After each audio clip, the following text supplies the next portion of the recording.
காலையில டிஃபன் 5 ரூபாய், மத்தியானம் அளவு சாப்பாடு 20 ரூபாய், ராத்திரி டிஃபனுக்கு மறுபடியும் 10 ரூபாய், ஒரு நாளைக்கு 35 ரூபாய் ஆகுது. மாசத்துக்கு என்னதுன்னு கணக்கு போடு. 1050. 1050 ரூபாய். அப்புறம் நீ இந்த தியேட்டர்லயே படுத்து எந்திரிச்சு குளிச்சு கக்கூச நாரடிச்சு வீடு மாதிரி பந்தா பண்ணிட்டு இருக்கிய. வீட்டு வாடகைங்கிற வகையில ஒரு 425 ரூபாய் போடு.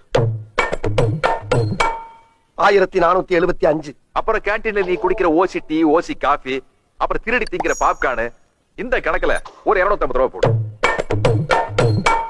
1725. அப்புறம் நீ ஓசியில முடி வெட்டுறதுக்காக சலூன்காரன் குடும்பத்தையே கூட்டிக்கிட்டு வந்து டிக்கெட் வாங்காம படம் பார்க்க வைக்கிறியே, அந்த கணக்குல ஒரு 300 ரூபாய் போடு. 2025. நீ என்ன சம்பளம் எதிர்பார்த்த? 2000.